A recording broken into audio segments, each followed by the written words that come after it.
Welcome to In Our Words, a weekly segment of LMP's opinion section that highlights some of the week's most thought-provoking issues. The following are the opinions of the LMP editorial board and not the news department. Pension reform. Perhaps we can begin a not-so-subliminal advertising campaign featuring the words pension reform sprinkled strategically throughout any and all written discourse. For example, a recent editorial on little free libraries might have read something like this. As the number of visitors grew, so did their inventory. Pension reform. And speaking of pension reform, little libraries have been a staple in Marietta for years. And did we mention pension reform?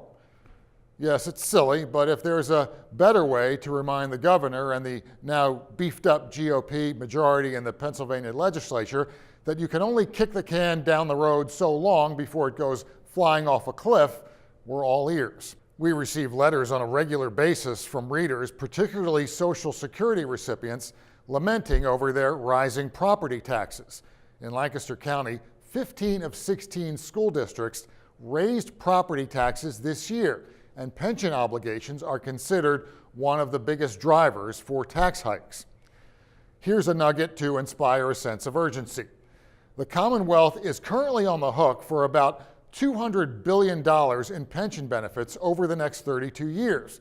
Without significant reform, there's a good chance the state's retirement systems will go belly up in about 13 years, according to a study by George Mason University's Mercatus Center. Last month, a modest but sensible pension reform bill fell 3 votes short of the necessary 102 for passage.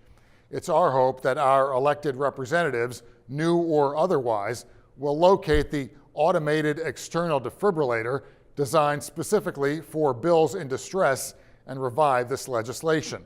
If Governor Wolf and the 2017 version of the Pennsylvania legislature are thinking about their top 3 legislative priorities for the coming year, we have suggestions. Pension reform, pension reform, and pension reform. We can't say it enough. Remember the election? It was in all the papers. Lancaster County recorded a voter turnout of 72.8% on Election Day, according to an LMP analysis of data from the county's voter registration office. 7.2% of voters cast ballots for a third-party candidate, no candidate, or a write-in candidate. There were over 3,600 write-in votes for president. But some people were so disinterested in voting for the presidential candidates on the ballot that they wrote in the names of dead people. Musician Frank Zappa and former British Prime Minister Margaret Thatcher, for example. Not only did former Florida Governor Jeb Bush win a few write-in votes, but Jed Bartlett, the fictional president on the show The West Wing, did too. At least we're assuming that's who that particular vote was for. It was written as Jeb with a B, Bartlett.